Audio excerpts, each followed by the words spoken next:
नमस्कार दोस्तों, complex number का लेक्चर नंबर 4 में आप सभी का स्वागत है। आज की वीडियो में हम कंजुगेट और कंजुगेट की प्रॉपर्टीज़ एंड कुछ क्वेश्चंस करेंगे। जैसे कि हमारे पास एक कॉम्प्लेक्स नंबर है, लेट्स से हमारे पास एक कॉम्प्लेक्स नंबर है z is equal to x plus i y. ठीक है, अगर हमारे पास कोई भी कॉम्प्लेक्स नंबर या कोई भी एक्सप्रेशन है जिसको हम x प्लस आई वाई के फॉर्म में लिख पा रहे हैं, तो उसका जो कंजुगेट होता है मॉड ऑफ z से डिनोट किया जाता है x माइनस आई वाई होगा। तो सबसे पहला पॉइंट हमें ये ध्यान देना है कि जो कंजुगेट होता है कॉम्प्लेक्स नंबर z का, उसको मॉड ऑफ z से रिप्रेजेंट किया जाता है या डिनोटेड किया जाता है। अब समझते हैं कि जो कंजुगेट होता है complex number z is equal to x plus i y का, तो जो इमेजिनरी पार्ट्स रहता है उसका साइन चेंज कर दिया जाता है। अगर यहाँ पे माइनस साइन होता है तो यहाँ प्लस होता है, यहाँ प्लस साइन है तो यहाँ माइनस साइन होगा। ठीक है, अब हम एक एग्जांपल लेते हैं। जैसे कि हमारे पास एक कॉम्प्लेक्स नंबर है, let's say 3 plus i Y आई 4। ठीक है, तो हम कह सकते हैं इसका जो इमेजिनरी पार्ट्स है क्या है, 4 है और रियल पार्ट 3 है। तो इसका जो कंजुगेट होगा इमेजिनरी पार्ट्स का साइन चेंज कर देंगे, 3 माइनस 4i। ओके, इस टाइप का होगा। अब हम जब देखते कि अगर हमारे पास जैसे कोई complex number z is equal to 4i है, ठीक है, अब यहाँ पे 4i है हमारा कॉम्प्लेक्स नंबर। तो अगर हम यहाँ पे देखें तो ये हमारा इसका रियल पार्ट्स 0 है। अगर हम इसका कंजुगेट फाइंड करें तो हमें सिंपली इमेजिनरी पार्ट्स का साइन चेंज करना है। तो इमेजिनरी पार्ट्स का साइन चेंज करेंगे तो कितना हो जाएगा, -4i। अब एक कॉम्प्लेक्स नंबर लेते हैं, लेट्स से -4। ठीक है, अब -4, इसका इमेजिनरी पार्ट्स कितना है, 0 है, इसका रियल पार्ट्स कितना, -4। अगर हम इसका कंजुगेट करेंगे तो कितना आएगा, -4, क्योंकि इसके इमेजिनरी पार्ट्स 0 है। हम इसको 0 प्लस -4 प्लस 0 आयोटा लिख सकते हैं, और इसका साइन चेंज भी कर देंगे तो कोई फर्क नहीं पड़ेगा। तो हम यहाँ पे देख सकते हैं अगर एक कॉम्प्लेक्स नंबर है z, अगर उसका इमेजिनरी पार्ट्स 0 है तो उसका कंजुगेट भी करेंगे तो उसका आंसर दोनों कॉम्प्लेक्स नंबर सेम होंगे। और यहाँ पे हम देखते हैं नेगेटिव टाइम्स होगा माइनस ऑफ z बार। ये हम प्रॉपर्टीज डिटेल्स में पढ़ेंगे।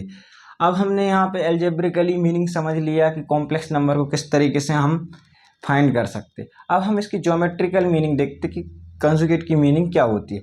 जैसे कि हमने कोऑर्डिनेट सिस्टम में पढ़ा होगा कि कोऑर्डिनेट ज्योमेट्री में कि 2 एक्सेस होती हैं, एक एक्स एक्सेस होती है, एक वाई एक्सेस होती है, जिसमें हमें 2 डायमेंशनल फिगर भी हम बोलते थे कि जिसमें हम कोई भी ऑब्जेक्ट को रिप्रेजेंट कर सकते हैं कोई भी पर्टिकुलर पॉइंट के थ्रू।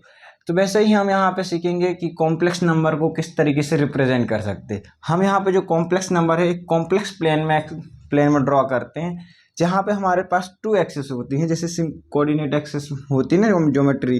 तो हम यहाँ पे कहते हैं कि पहले हमारी जो एक्सेस होती है वो एक्स एक्सेस जो होती है अपन वहाँ पे बोलते हैं, यहाँ पे हम बोलेंगे रियल एक्सेस। ये रियल एक्सेस यहाँ पे, क्योंकि हम रियल पार्ट्स को प्लॉट करेंगे तो इसलिए हम यहाँ पे रियल एक्सेस लिखते हैं। अगर हम अनदर एक्सेस लें, हम उसको बोलेंगे वाई, इमेजिनरी एक्सेस। अब यहाँ ध्यान रखना, इमेजिनरी एक्सेस में हम क्या प्लॉट करेंगे, जैसे हमारे जो इमेजिनरी पार्ट्स हैं, ठीक है, जो हमारे यहाँ पे इमेजिनरी पार्ट्स हैं वो हम वाई इमेजिनरी एक्सेस पे प्लॉट करेंगे। अब हम इनको मार्क कर लेते हैं, जैसे कि 1 2 सब इक्वल डिस्टेंस पर होंगे, 3 4 1 2 3 4 1 2 3 4 1 2 3 4। तो यहाँ -1 आएगा, -2 -3 -4, यहाँ पे -1 -2 -3 -4, यहाँ पे 1 2 3 4। तो ऐसे चलता जाएगा। अब हम एक कॉम्प्लेक्स नंबर को प्लॉट करते हैं। लेट्स से हमारा जो कॉम्प्लेक्स नंबर 3 प्लस 4i है ना, आयोटा, तो हम इसको प्लॉट कैसे करेंगे। हम यहाँ पे देखेंगे कि रियल पार्ट्स कितना है। तो हमने पहले देखा कि इसका जो रियल पार्ट्स है 3 है, ठीक है। अगर हमने यहाँ पे रियल पार्ट्स देख लिया, अब हम इसको इमेजिनरी पार्ट्स देखेंगे। तो इमेजिनरी पार्ट्स इसका कितना है, 4। तो हम यहाँ पे मूव करेंगे। तो हमने इसको प्लॉट कर लिया, तो हमने यहाँ पे देखा कि इसको प्लॉट करने पे 3,4 आ रहा, तो इसको हमने मार्क कर लिया यहाँ पे, ठीक है। तो हमने 3, यहाँ पे हम लिख सकते हैं 3,4।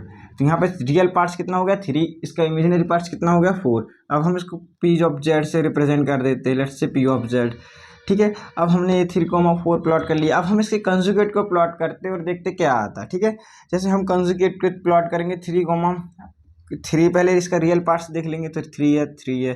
अब इसका इमेजिनरी पार्ट्स देखेंगे, इसका इमेजिनरी पार्ट्स कितना है -4, तो यहाँ पे आएगा -4। तो इसी डायरेक्शन में, परपेंडिकुलर डायरेक्शन में हम चलेंगे और इधर पे बिल्कुल एग्जैक्टली यहाँ पे हम मार्क कर देंगे। ठीक है, हमारा जो हो गया 3, -4।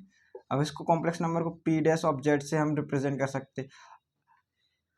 तो अगर हम इसको ज्वाइन करें ये इस पॉइंट को ओरिजिन से PZ को, तो इसी जो जिसका इसका ओरिजिन से इस कॉम्प्लेक्स नंबर का जो अगर हम डिस्टेंस देखेंगे उसको हम R भी कहते हैं, और कॉम्प्लेक्स नंबर का मॉडुलस होता है, जो कि हम आगे क्लासेस में पढ़ेंगे। और ये जो एंगल बना रहा है थीटा, जो पॉजिटिव रियल एक्सिस के साथ में, इसी को हम बोलते हैं आर्ग्यूमेंट, जो कि हम नेक्स्ट क्लासेस में पढ़ेंगे। अभी के लिए हमारा फोकस कंजुगेट को समझना है।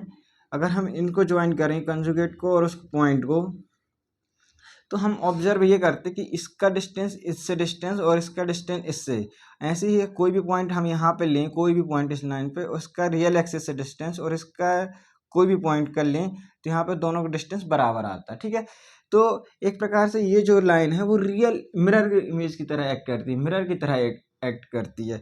तो जो भी अगर पॉइंट यहाँ पर रहेगा तो उसका कंजुगेट यहाँ पे आएगा। तो हम कह सकते हैं कि ये प्लेन मिरर की तरह एक्ट कर रहा। तो जब हम ये समझ चुके हैं कि ये कॉम्प्लेक्स प्लेन है, कॉम्प्लेक्स प्लेन में किसी कॉम्प्लेक्स नंबर को रिप्रेजेंट करना, तो हम एक पॉइंट के थ्रू रिप्रेजेंट कर सकते हैं, जैसे 3,4, 3,-4, तो हम ये पॉइंट के थ्रू रिप्रेजेंट कर पा रहे हैं। और जो भी जिस नंबर का हमें कॉन्जुगेट फाइंड करना, तो वो रियल एक्सिस में क्या होता है, एक मिरर इमेज होता है। रियल एक्सिस में उस पॉइंट की हम मिरर इमेज ले लेते हैं। जैसे इसके 3,4 की मिरर इमेज क्या होगी, 3,-4 ऑन द रियल एक्सिस। ठीक है, तो ये हमारी ज्योमेट्रिकली मीनिंग होती है कंजुगेट की। तो अब हम यहाँ पे ज्योमेट्रिकली कंजुगेट की मीनिंग समझ चुके हैं। अब हमें प्रॉपर्टीज की ओर पढ़ते हैं समझने के लिए।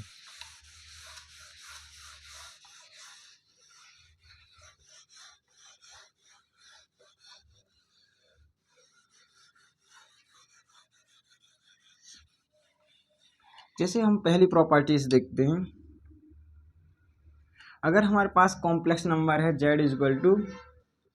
= x + iy, ठीक है, अगर हम इसको मॉड बार बार लेंगे, मॉड फाइंड करने कंजुगेट फाइंड करेंगे इसको, तो x - iy आएगा, इसका साइन चेंज होंगे। अब मैंने बोला इसका कंजुगेट का फिर से बार लीजिए, दैट इज उसका फिर से कंजुगेट लीजिए। तो हम यहाँ पे देख रहे हैं इसको x + iy आएगा। तो हमने ये देखा कि ये जो है z और डबल बार है, दोनों सेम है।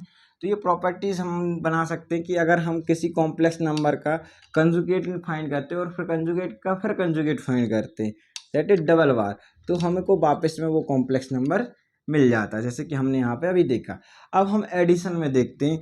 अगर हमारे पास जैसे मान लीजिए 2 कॉम्प्लेक्स नंबर हैं, यहाँ पे 2 कॉम्प्लेक्स नंबर है, यहाँ पर ज़्यादा कॉम्प्लेक्स नंबर भी हो सकते हैं, जैसे Z1 + Z2 + Z3 + Z3 + Zn तक हो सकते हैं। अब हमने बोला कि Z1 + Z2 का कंजुगेट फाइंड करना है, तो इसको हम इंडिविजुअली कंजुगेट फाइंड करके भी ऐड ऑन कर सकते हैं, तो हमारा आंसर सेम आएगा। जैसे हम एक एग्जांपल लेते हैं, जैसे हमारे पास एक एग्जांपल है Z = 3 - 4i, जिसका कंजुगेट हम Z1 हमने बोल दिया, और उसके Z1 का कंजुगेट कितना होगा 3 + 4i। इसका इमेजिनरी पार्ट का साइन चेंज हो जाएगा। अब दूसरा मान लो कॉम्प्लेक्स नंबर है हमारा 5 - 6i। ओके, अगर हम Z2 कंजुगेट फाइंड करें तो कितना आएगा 5 + 6i आएगा। अब मेरे को ये बताओ, पहले अपन Z1 Z2 को ऐड करेंगे तो कितना आएगा, हमारे सिंपली Z1 Z2 ये हैं। अगर हम इन दोनों को ऐड करेंगे तो 8, 5 + 3 8, 6 - 4 10 -10, तो ये हमारा Z1 + Z2 आ गया। ठीक है, हम रियल पार्ट्स को रियल पार्ट से जोड़ेंगे, इमेजिनरी पार्ट्स को इमेजिनरी पार्ट से जोड़ेंगे। अगर हम इन दोनों का कंजुगेट लें Z1 + Z2 बार का, तो हम यहाँ पे क्या देखेंगे, इसका कंजुगेट लें तो इसका कंजुगेट हम क्या लिख सकते हैं 8 + 10i। ये तो हमने साथ में कंजुगेट फाइंड कर लिया। अब हम कह रहे थे कंजुगेट को ऐड ऑन करके देखते कितना आता। तो 5 + 3 8, 4i + 6i 10i। तो हम क्या देख पा रहे हैं यहाँ पे ये देख पा रहे हैं कि अगर हम इंडिविजुअली ऐड ऑन करते तो भी हमारा आंसर सेम आता है, कि या तो हम Z1 + Z2 कैलकुलेट करें फिर कंजुगेट लें, या तो हम इंडिविजुअल कंजुगेट को ऐड ऑन कर दें तो भी हमारा आंसर सेम आएगा। तो बेसिकली अगर हमारे पास जेड नंबर्स हैं कॉम्प्लेक्स नंबर, तो हम उनको ऐसे ब्रेक कर सकते। सिमिलरली हम वही प्रॉपर्टीज़ माइनस में भी लगा सकते हैं। अगर हमारे complex number Z1 Z3 n complex number है, कोई दिक्कत नहीं, तो यहाँ पे अगर हम सेपरेट कर सकते हैं Z1 बार माइनस Z2 बार, तो इस तरीके से हम सेपरेट कर सकते। अब हमने एडिशन की देख ली, सब्ट्रैक्शन की देख ली, अब हम मल्टीप्लिकेशंस की देखते हैं। जैसे हमारे पास कॉम्प्लेक्स नंबर है Z1 मल्टीप्लाई Z2, ठीक है। अगर हमें इसको आर्ग्यूमेंट लेना, फाइंड करना, कंजुगेट फाइंड करना है इसका, तो हम इसको ब्रेक ऑन कर सकते हैं। Z1 का कंजुगेट फाइंड कर लिया, Z2 का कंजुगेट फाइंड कर लिया, दोनों को मल्टीप्लाई कर लिया। तो इस तरीके से हम इसको कैलकुलेट कर सकते हैं। इस प्रॉपर्टीज़ को हम आगे चल के प्रूव भी करेंगे जब हम आर्ग्यूमेंट जो कॉम्प्लेक्स नंबर के रिप्रेजेंटेशन सीखेंगे, ऑलर फॉर्म में किस तरीके से एक्सप्रेस करते हैं, तो हम इसको प्रूव करने की कोशिश करेंगे। अगर हम यहाँ पे यहाँ पे n कॉम्प्लेक्स नंबर्स हो सकते, कोई दिक्कत नहीं। अगर अब हमारे पास, अब हमने ये मल्टीप्लिकेशंस देख ली, अब हम डिवीजन की प्रॉपर्टीज़ देखते हैं। अगर हमारे पास Z1 Z2 दो कॉम्प्लेक्स नंबर्स हैं, अगर हमें पूरे का कंजुगेट फाइंड करना, तो हम क्या कर सकते हैं, इंडिविजुअल का कंजुगेट फाइंड कर सकते हैं Z1 अपॉन Z2 का, ठीक है। इंडिविजुअल कंजुगेट सेपरेट हो जाता है। अब ये हमारी फिफ्थ प्रॉपर्टीज़ थी। अब हमारी सिक्स नंबर की प्रॉपर्टीज़ देखते हैं। तो जो सिक्स नंबर की प्रॉपर्टीज़ है वो इस तरह की होती कि अगर हमारे पास में कॉम्प्लेक्स नंबर है Z, ठीक है, अगर उसकी इंडिविजुअल पावर अगर हम देखें n है, और उसने बोला कि कंजुगेट फाइंड करो, तो इसका जो कंजुगेट होता है Z बार टोटल कंजुगेट, इस तरीके से कैलकुलेट कर सकते। तो इसको समझने की कोशिश करते क्यों कि अगर एक कॉम्प्लेक्स नंबर है Z, उसको पावर अगर हमने n किया, फिर उसके बाद कंजुगेट कैलकुलेट करना, वो इक्वल होगा किसके, Z का कंजुगेट फाइंड कर लो, फिर उसकी पावर कर दो। देखिए अगर हमारे पास जैसे कोई नंबर है ना, अगर हमारे पास जैसे हम इमेजिन करें हमारे पास नंबर है जैसे 2 की पावर n है, तो इसका मतलब क्या हुआ, 2 into two into two into two into two n times तक मल्टीप्लाई करना। जैसे अगर हमारा 2 की पावर 3 है, तो 2 का 3 टाइम्स 2 टू टू मल्टीप्लाई करना, ठीक है, 2 3 टाइम्स लिखना और आपस में मल्टीप्लाई करना। ऐसे ही अगर हम इसको नंबर को समझने करें कोशिश करें कि Z को हम Z n टाइम्स लिखेंगे, ऐसे n टाइम्स तक, ठीक है। अब इसमें क्वेश्चन ने खुद बोला कि आप इसको n टाइम्स कर रहे हो आप, फिर उसका कंजुगेट फाइंड करना है ऐसे। तो हमने देखा था कि मल्टीप्लिकेशन प्रॉपर्टी से इंडिविजुअली कंजुगेट डिवाइड हो जाता, बढ़ जाएगा, हर किसी में डिस्ट्रीब्यूट हो जाएगा। अब ये बताइए आप, ये सीक्वेंस कब तक चल रहा है, n तक चल रहा है, n टर्म्स तक चल रहा है। तो Z बार इसको हम इस तरीके से भी लिख सकते हैं, जैसे इस तरीके को हम इस तरीके से लिख पा रहे हैं कि 2 की पावर n में, तो इसको Z कंजुगेट को हम इस तरीके से भी तो लिख सकते हैं, n है यहाँ पे। तो हमने यहाँ पे देखा Z बार को हमने n की तरफ से रिप्रेजेंट कर लिया, ठीक है। तो ये हमने अभी 6 प्रॉपर्टीज देख ली। अब हम आगे प्रॉपर्टीज देखते हैं। अब जैसे हमने यहाँ पे एक कॉम्प्लेक्स नंबर देखा था Z is equal to let's say -4i, ठीक है, उसका हमने कंजुगेट कैलकुलेट करा था, तो हमने क्या देखा था, 4i आया। अब हम एक दूसरा कॉम्प्लेक्स नंबर लेते, लेट्स से एक कॉम्प्लेक्स नंबर है 4 है, ठीक है। अब इसका हमने कहा था कि Z बार कैलकुलेट करना सीखो तो करो, तो किसका आएगा, 4 आएगा, क्योंकि हम इस कॉम्प्लेक्स नंबर को प्लस आयोटा के फॉर्म में भी लिख सकते हैं, 0 + i। अगर हम इसका कंजुगेट करेंगे तो यहाँ पे -0i होगा, जो कि अल्टीमेटली 0 हो जाएगा। तो हम यहाँ पे ये देख रहे हैं कि अगर कोई कॉम्प्लेक्स नंबर है, ठीक है, उसका इमेजिनरी पार्ट्स 0 है, तो उसका जो कंजुगेट होगा वो उसके बराबर होता है, ठीक है, Z is equal to Z conjugate, ठीक है। तो ये हमारी जो प्रॉपर्टीज 7th हो जाएगी। तो हम यहाँ पे अभी इसको इरेज करके लिखते हैं।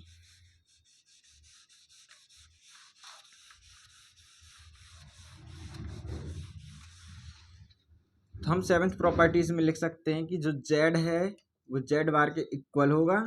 ये कब होगा, जब हमारा Z जो है ओनली रियल पार्ट प्रेजेंट, और हम कह सकते हैं imaginary part 0। If imaginary parts 0, जब इसका इमेजिनरी पार्ट्स 0 होता तब ये हमारा Z is equal to Z bar होता। अब जो हमारी 8th नंबर की प्रॉपर्टी है, अब हम उसको समझने की कोशिश करते। जैसे कि ये है, अगर हमने अभी यहाँ पर इमेजिनरी पार्ट्स 0 देख लिया, अब हम ऐसा केस देखेंगे जहाँ पे उसका रियल पार्ट्स 0 होगा। तो हम यहाँ पे देख सकते हैं कि एक कॉम्प्लेक्स नंबर है z इक्वल टू -4i, ठीक है। अब यहाँ पे हम देख सकते हैं कि यहाँ का रियल पार्ट्स 0 है, तो हम अगर इसका कंजुगेट कैलकुलेट करना चाहें तो सिर्फ इमेजिनरी पार्ट्स रहेगा और इस इमेजिनरी पार्ट्स को अपन साइन चेंज कर सकते हैं, only imaginary part, pure imaginary parts, ठीक है। तो यहाँ पे Z bar equal to 4i हो गया। तो हम यहाँ पे ये देख सकते हैं कि जो हमारा जेड है अगर उसमें माइनस जेड बार कर दो तो इक्वल आ जाता है। जैसे कि ये हमारा जेड बार है, अगर इसमें माइनस का मल्टीप्लाई कर दें तो माइनस जेड बार, और यहाँ पे अपन जेड बार लिख सकते हैं तो इस तरीके से -4i, और -4i किसके बराबर, जेड के बराबर। तो हम ऐसे कह सकते हैं ना, z equal to -z i, -z conjugate of -z, okay. तो ये हमने अभी एट्थ प्रॉपर्टी देख ली। अब इसका मतलब ये है कि इफ रियल पार्ट 0। अब हम 9th नंबर्स की प्रॉपर्टी समझेंगे, ठीक है।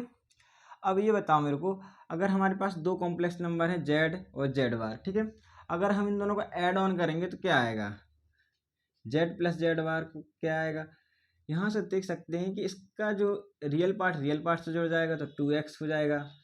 अब जो इमेजिनरी पार्ट्स हैं जैसे जेड और जेड बार, तो इमेजिनरी पार्ट्स तो आपस में कैंसिल हो जाएंगे क्योंकि प्लस और माइनस सेम है तो कट जाएंगे, तो यहाँ पे 0 होगा। तो हम यहाँ पे ये देख पा रहे हैं कि जेड अगर एक कॉम्प्लेक्स नंबर है उसका कंजुगेट लेते और 2 से डिवाइड करते तो हमारा यहाँ पे x आ रहा।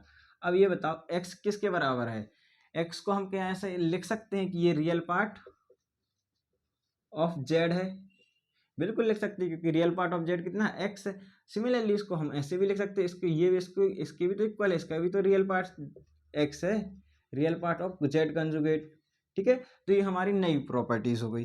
तो हम इसको ऐसे लिख सकते हैं कि अगर कोई कॉम्प्लेक्स नंबर है, ठीक है, कोई भी कॉम्प्लेक्स नंबर जेड, अगर हम उसका कॉन्जुगेट लेते हैं और 2 से डिवाइड करते हैं तो हमको एक नंबर मिल जाएगा। वो कौन सा नंबर होगा, x, और उसको अपन क्या लिख सकते हैं, रियल पार्ट ऑफ जेड और रियल पार्ट ऑफ जेड बार, ठीक है, ऐसे लिख सकते हैं ना।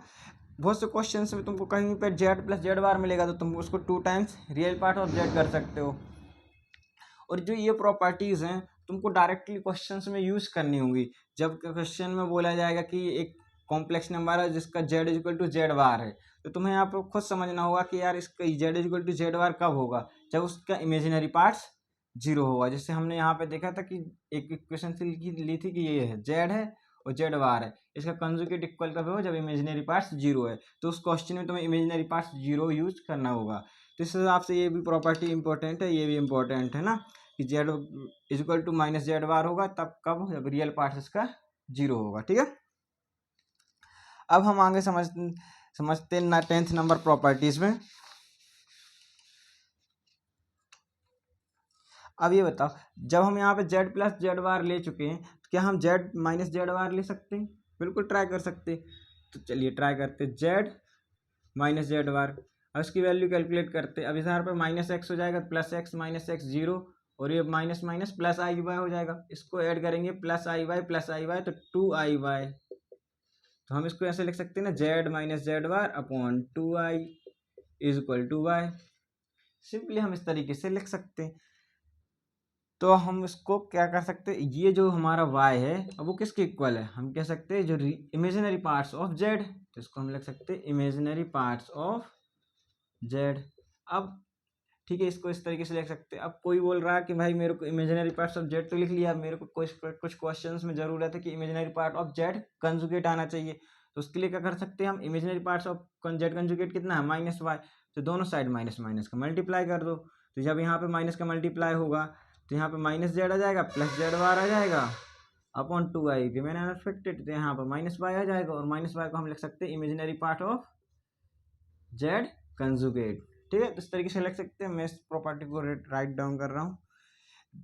तो हम लिख सकते हैं जेड माइनस जेड बार, यहाँ पे जेड प्लस जेड बार को एडिशन किया, यहाँ पे जेड प्लस माइनस जेड बार को सब्ट्रैक्शन किया, ठीक है, अपॉन 2i। यहाँ पे ध्यान रखना यहाँ पे i है, ठीक है, क्योंकि इमेजिनरी पार्ट्स है तो इसको ऐसे लिख सकते हैं इमेजिनरी पार्ट्स ऑफ जेड, ठीक है। -z आप खुद से ट्राई कर सकते हैं, मैनिपुलेट कर सकते हैं इस तरीके से, ठीक है। अब हम 11th नंबर की प्रॉपर्टी देखेंगे कि अगर हमारे पास जैसे कॉम्प्लेक्स नंबर है, लेट्स से z1, ठीक है, अब दूसरा कॉम्प्लेक्स नंबर z2, तो Z2 कंजुगेट है, मान लीजिए Z2 का कंजुगेट दिया गया यहाँ पे मल्टीप्लिकेशन में। अब हम बात करते हैं Z1 हमारा कॉम्प्लेक्स नंबर, तो यहाँ पे इसका Z1 का कंजुगेट दिया गया और Z2 के साथ में मल्टीप्लाई किया। या अब हम यहाँ पे कहेंगे कि अगर हमारा यहाँ पे 2 से हम इसको डिवाइड करें तो हमारा आंसर क्या आएगा। तो इसको हम फाइंड करते हैं, फिर आंसर लिखेंगे, ठीक है। ये प्रॉपर्टीज तब यूज होगी जब आप मॉड्यूलस पढ़ेंगे। मॉड्यूलस तो ये इसको प्रूव करने में काम में आएगी कि किस तरीके से हम एक्सपेंड करते हैं। तो अभी हम समझ लेते हैं इसको।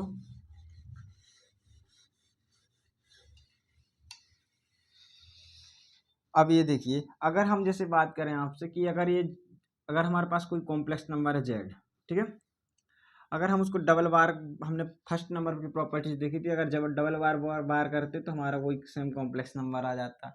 ये हमने प्रॉपर्टीज नंबर 1 से देखा था। अब यहीं पे बताइए, अगर मैं इसको राइट डाउन करूँ Z1 Z2 conjugate plus Z1 conjugate Z2 upon 2, ठीक है। अब ये बताइए, इसको क्या मैं डबल बार से लिख सकता हूँ Z2 को? कोई फर्क नहीं आएगा क्योंकि डायरेक्टली Z2 आएगा। अब ये बताओ, अगर हमने मल्टीप्लिकेशन प्रॉपर्टीज पढ़ा था कि Z1 इंटू Z2 है तो सेपरेट हो जाएगा, Z1 Z2 हो जाएगा। और इसको तो अपन ऐसे भी लिख सकते हैं, तो हमने ये किया Z1 Z2 बार प्लस। अब देखिए, अब हम क्या कर सकते हैं, Z1 को इंटू Z2 को हमने ये कर लिया और पूरा ले लिया। अब इसको हम सॉल्व करेंगे तो यही आएगा हमारा Z1 कंजुगेट और Z2 के ऊपर डबल बार, ठीक है, अपॉन 2। अब ये बताओ, अगर हम यहाँ पे देखने की कोशिश करें Z1 Z2 कंजुगेट करते हैं, मल्टीप्लाई करते हैं, तो एक प्रकार से ये कॉम्प्लेक्स नंबर है, इस फॉर्म में दिख रहा होगा हमको Z और फिर Z का कंजुगेट। तो हमने देखा Z1 Z2 कंजुगेट है, Z1 Z2 कंजुगेट है और फिर उसके बाद होल कंजुगेट है, अपॉन में 2 है। तो हम इसको लिख सकते हैं रियल पार्ट ऑफ Z। तो यहाँ पर रियल पार्ट ऑफ Z क्या है, Z1 Z into Z2 conjugate.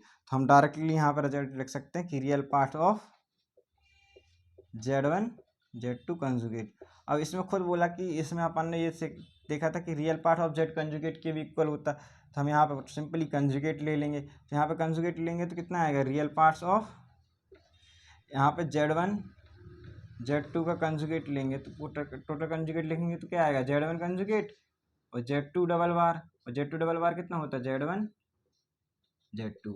हम इसको ऐसे भी लिख सकते हैं कि Z1 के बार इंटू Z2, ठीक है। इस तरीके से हमने 11 प्रॉपर्टीज ऑफ कॉन्जुगेट की देख ली। अब आगे चल के हम क्वेश्चंस करेंगे। Thank you.